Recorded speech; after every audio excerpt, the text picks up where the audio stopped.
So the FAMAS is one of my favorite weapons in Battlefield 3, and the patch recently came out for the PS3, which is the platform I play on. So I decided to do a comparison video of the old FAMAS to the current FAMAS that was included in the patch.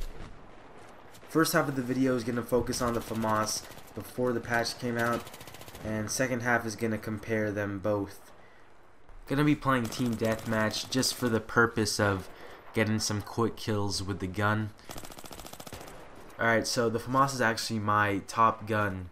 If you look on my battle log, it supposedly is my best gun in the game. I think I have 2,000 kills with it, but I don't use it that much. It's just so good that whenever I use it in like team deathmatch, when I'm, trying to warm up before going into rush or conquest, I just go on a tear with it. I pull off maybe 25 plus kills every game using the FAMAS. So even though I might not use this gun that much, it still is my top ranked weapon, which really says something about this gun before the patch. FAMAS had one of the highest fire rates out of all the guns, I believe, in the game. I might be wrong on that, but had a really good fire rate, pretty good damage, and dropped guys so damn fast. I unlocked this gun pretty early on when the Back to Karkin expansion first came out, and it actually felt overpowered, honestly, but I didn't hear anyone really complain about this weapon until maybe a couple months after Back to Karkin came out. I think this is when it was around Christmas when a lot of people just got the game and got the expansion with it. And since this gun was super easy to unlock, we saw a lot of noobs and new players use it and unlock it straight away. And just because a lot of people were using this gun, a lot of Christmas noobs were using this gun, is the reason why a lot of people complained about this gun to DICE.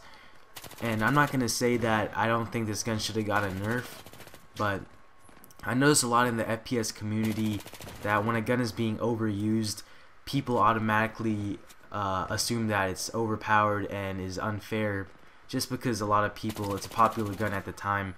And I don't think it was necessarily the case with the FAMAS. And I actually think that they nerfed this gun a little too much. Here's actually a good example of what I'm talking about. As you just saw, I just killed a sniper with relative ease in about 3 bursts. And here's a clip from after the patch came out. And the added recoil is just giving me a lot of struggle taking out a sniper that was in about the same spot as the last clip. So I finally decided to switch to the semi-auto mode on the FAMAS, and that's how I take him out in this clip. I'll talk more about the post-patch FAMAS later, but for now let's get back to some pre-patch gameplay. I honestly do think that the FAMAS was the best assault rifle in the game in the clips that you're watching. With the high fire rate and damage, it could just beat out anything in a close range gunfight. You may have noticed that I've been using the same 3 attachments in a lot of my videos lately. I recently discovered that the holographic sight, foregrip, and suppressor cancel out a lot of the weaknesses that the FAMAS and quite a few other guns have, like the F2000 and Scar H. The suppressor and foregrip seem to get rid of any recoil that the FAMAS used to have, and the holographic sight is basically just personal preference. I really like the holographic sight on the FAMAS since it's one of the larger holographic sights, and it really helps me just keep my aim on point. Alright, so this is going to be the last pre-patch gameplay for the FAMAS. Basically just gonna kill some more guys and show off the FAMAS's power. You're actually gonna see me kill a guy who shot me first with his USAS 12. I thought it was pretty funny. Thankfully that gun is now nerfed. I tried it out and it sucks. So I know a lot of guys are gonna be happy to hear that. Another big change that came with the patch is the clip size change for the FAMAS. DICE bumped down the clip size from 31 to 25. A decrease of about 5 to 6 bullets might not sound like a big deal to a lot of people, but it could determine whether you're going to finish off a guy with 1 clip or going to be forced to pull out your secondary to finish someone off. Okay, so after reviving this guy, I'm gonna pick up a kit for some more ammo, but for some reason it had an MAV out and I get taken out. Alright, so finally we're gonna move on to some post-patch gameplay. Right here I'm gonna be testing out the recoil. Okay, so first off I'm gonna be firing the gun full auto, and you can already tell that there is a lot of recoil added to this gun. Here I'm gonna fire while moving. Not really much of a difference. And I'm going to test out one of my favorite ways to kill people with the FAMAS pre-patch, which is burst firing, and unfortunately it's not good. So I discovered that the ideal way to kill people from longer ranges is to go ahead and switch to the second fire mode that DICE included. I feel as if with the new patch, DICE is trying to force players to take advantage of the various fire modes that they included into the game.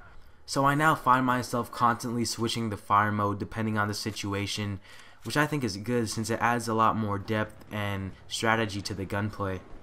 Now I'm going to be honest, it was really a challenge for me to capture post-patch FAMAS gameplay on any other map other than Operation Metro or Grand Bazaar. The added recoil on this gun just gave me such a hard time getting any other kills other than close ranges. I mean, I don't even know how I got this double kill right here. I can almost never get a double kill with the FAMAS anymore, with the exception of having to pull out my secondary all the time. So to sum it all up, I don't really recommend using this weapon other than for close range purposes. Alright, so the video is coming to an end. I hope you guys got something out of the information I provided you. Before you go, remember to like the video and leave me some feedback in the comment section. Okay, I think I'm gonna go play some more Battlefield 3.